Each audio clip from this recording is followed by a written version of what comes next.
1981, what a year. England won the Eurovision. We had the first ever London Marathon, and of course, MTV was launched. On the film side of things, we had some awesome films. We had Time Bandits, Superman 2, and of course, the immortal Raiders of the Lost Ark. All films I've not actually covered.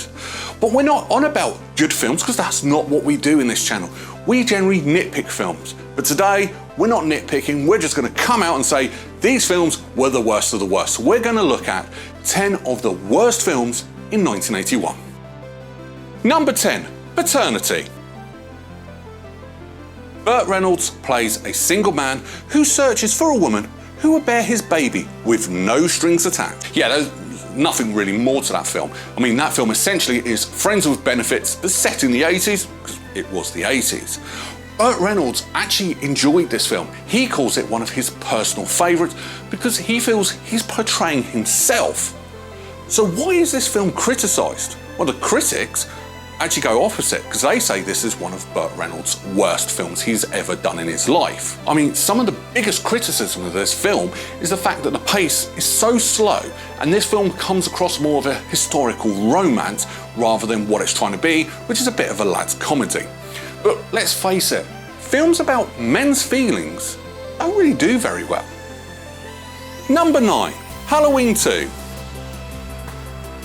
Picking up precisely where its predecessor left off, Halloween 2 follows the same ill-fated characters as they encounter the knife-wielding maniac they left for dead in the first Halloween film. It seems the inhuman Michael Myers is still very much alive and out for more revenge as he stalks the deserted halls of the hospital where his sister lies waiting. So I have actually covered both Halloween 1 and Halloween 2. Yes, Halloween 3 will be coming out at Halloween this year. Now, I actually said I wasn't a fan of the first film, and I actually did prefer the second film. Now, I got slated in the comments and over on my Facebook page on this one saying I don't know what I'm talking about. On this occasion, I might have to concede on that because the critics seem to agree with you guys. The critics actually go as far as saying that this film is pointless, it's lifeless, it doesn't have any of the heart or soul of the original film. I mean, they went as far as to say that this film was hollow and far removed from the original's restraints. I personally disagree with that, but it was classed as a critical failure. Well, it was in 1981. Yeah, I still prefer it, but hey, what do I know? Number 8, Rollover. An Arab oil organisation devises a plan to wreck the world's economy in order to cause anarchy and chaos. So this plot of this film seems like it would work in today's society, but at the time, it was classed as far-fetched. Now, what this film was trying to do is trying to be what Wall Street ended up being, but it failed due to its cardboard cutout characters and its lifeless storytelling. However, I'm going to be honest that in recent years, this film has got a little bit better because some of its subtle satire is being a little bit more recognised, but it was all missed back in 1981. Number 7, Shock Treatment.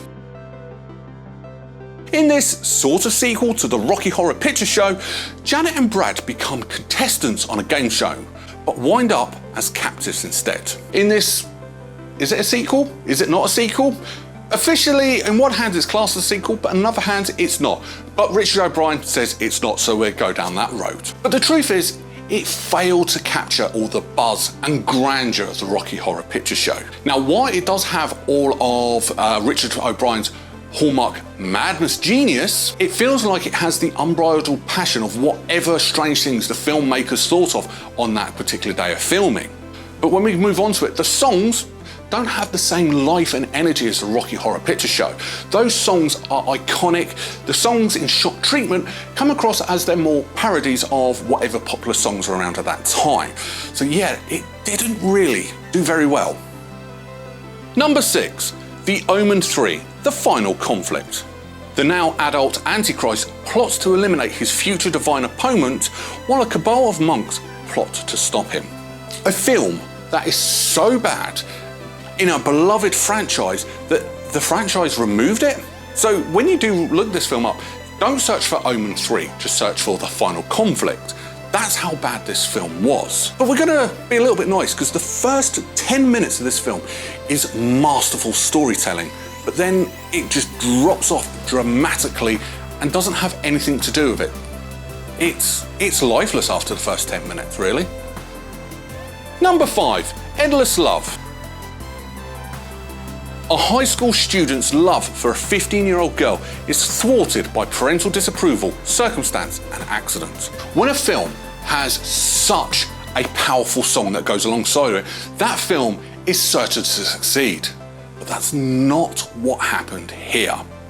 This film actually is a live-action adaptation of the best-selling novel of the same name. However, this film doesn't actually seem to understand the novel. It doesn't understand the strengths of this novels or the themes of the novels, and it just comes across as a bland, stereotypical story. It doesn't show us or get us to understand adolescence love. Hell, I'm in my 40s, I still don't get it nowadays. It doesn't seem to understand its characters or the story that they're trying to say, and it comes across as a very illogical mess. So as a result, this whole film just shows love twaddle. I think that's the best way to describe it. Number 4, the Cannonball Run. A motley crew of eccentric competitors participate in a frantic and illegal cross-country road race. However, the entrants will do anything to win the road race, including low-down dirty tricks. Burt Reynolds is back for the second time in this list.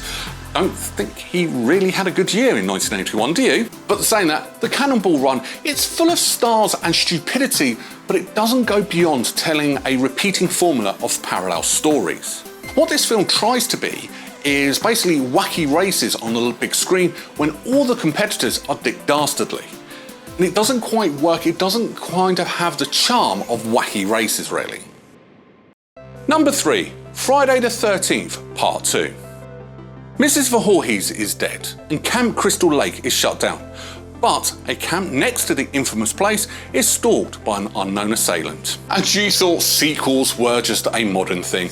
It was happening in 1981 because this is the third sequel on this list. But essentially, this movie is a lazy retelling of the first film with only one purpose: to reset up a new villain. That's it, that's all this film does. There are no real surprises, just lots and lots of methodical killing. Number 2, Tarzan the Ape Man. While on an African expedition with her father, Jane Parker meets Tarzan, and the two become fascinated by each other.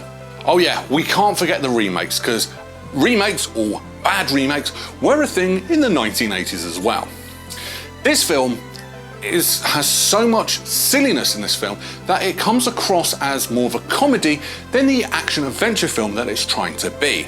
What makes it worse is this film's not even funny. Now, what makes it even funnier with this film is the fact that when you go to Rotten Tomatoes and read the critics' reviews of this, all you'll see is lots and lots of comments saying worst film ever. However, I do feel there is another film that's a lot worse than this one. Number 1, Looker. Plastic surgeon Larry Roberts performs a series of minor alterations on a group of models who are seeking perfection. The operations are a resounding success, but when someone starts killing his beautiful patients, Dr. Roberts becomes suspicious and starts investigating. What he uncovers are the mysterious and perhaps murderous activities of a high-tech computer company called Digital Matrix. On paper, that's actually a really good plot point, and it sounds quite interesting, has an interesting concept. So what happened? Well, what we got was a confused, illogical movie with so many plot holes, it looks more like a roll of Swiss cheese. And as a result, we get a silly, illogical, contemporary sci-fi movie that's more B-movie than mainstream. However, giving this film some dues, this film probably could have worked better if it was released as a novel rather than a live-action film. So there you go. These are 10 of the worst films in 1981. Is there any films from 1981 that you think it deserves to be on this list? Let me know in the comments below. Now, this is the first in an ongoing series. Now, I've started with 1981 because this video gets released on my birthday. Yeah, I'm 41 today on the day this is released. And I was born in 1981. But what year do you reckon I should do next? Put your suggestions in the comments below. These videos are going to be coming out about once a month. Hopefully, I look forward to seeing you all then. Take care, bye-bye.